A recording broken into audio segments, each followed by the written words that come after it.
السلام عليكم ورحمة الله وبركاته. شلونكم أحبة المتابعين؟ إن شاء الله تكونون بخير يا رب. اليوم راح نسوي لكم طبق الحلا البارد. طبعا سهل جدا ومكوناته إن شاء الله متوفرة، ماكو شيء صعب. بداية أعرفكم على مكوناته. عندي هنا بسكت شاي بالكاكاو، يعني الجوزي أو ذاك العادي الأبيض، ماكو أي مشكلة. عندي هنا لتر من الحليب. عندي هنا كوب سكر. طبعا الطعم الحلو بهذا الحلو، يعني طعم الحلا انتم تتحكمون به، تقدرون تخلون نص، ثلاث ارباع، ربع، هاي يمكم. يعني خاف احد ما يحب حيل حلو. وضحت الصورة. عندي هنا نصف كوب من النشا مال المحلبي. وعندي هنا ربع كوب من بودرة الكاكاو المرة.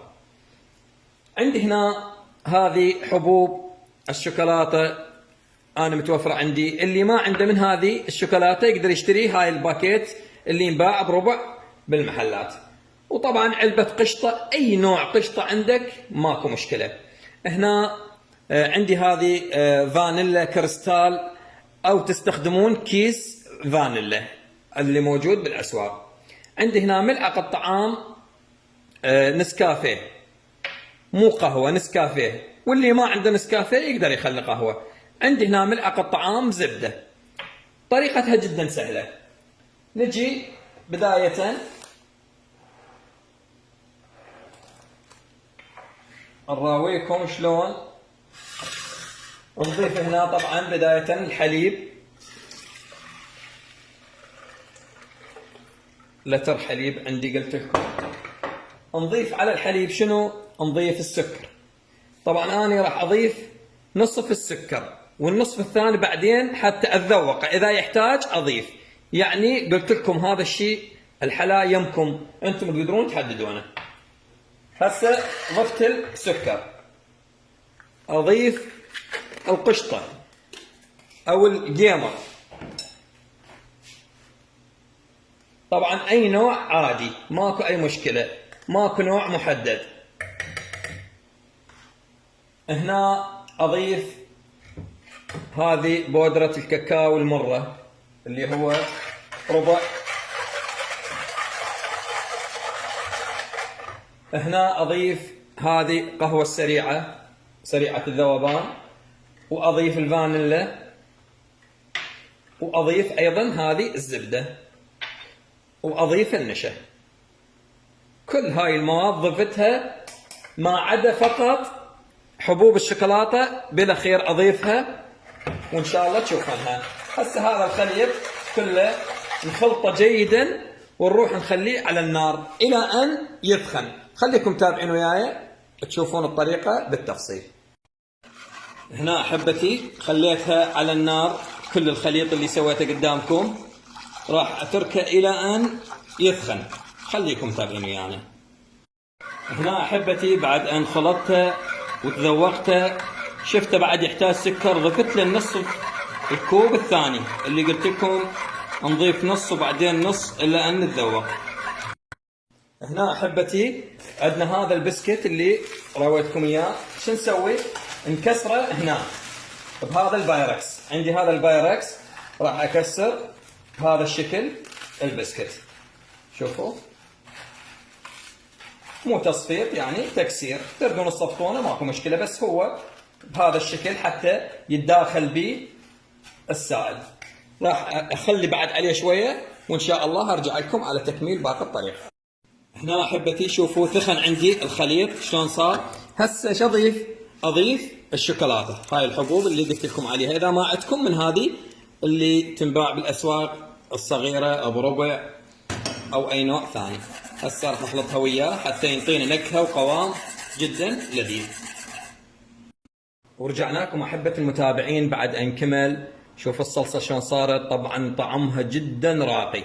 هسه ايش راح نسوي؟ شفت شلون اني كسرت هذا البسكت هنا؟ راح اضيف عليه بهذا الشكل.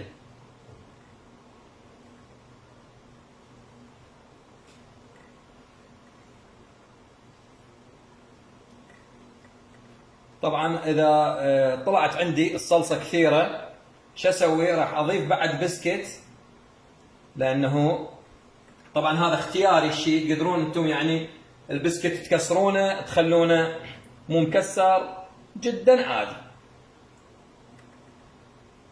هسه صلصتي كثيره لان هو حسب يعني القالب اللي عندكم. شو اسوي هسه؟ اجيب من هذا البسكت واصفط بهذا الشكل. خلوني اصفط وارجع لكم حتى ما يطول الفيديو. وهنا احبتي شوفوا صفطت عندي هذا البسكت.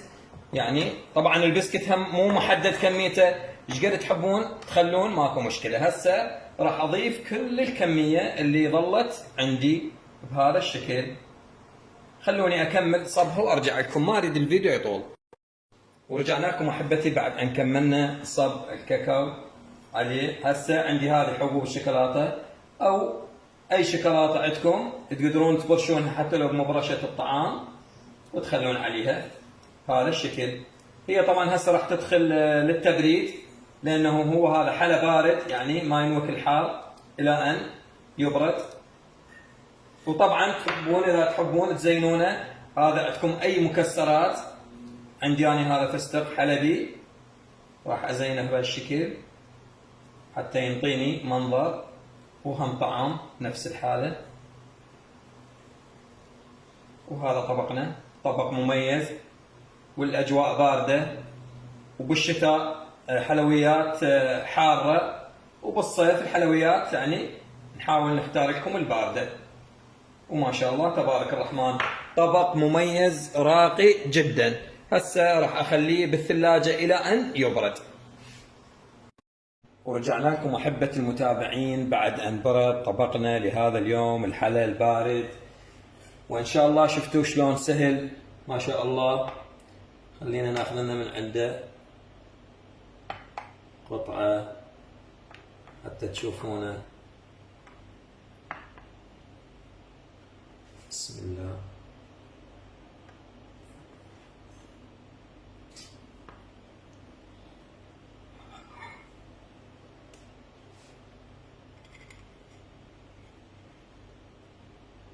ما شاء الله تبارك الرحمن.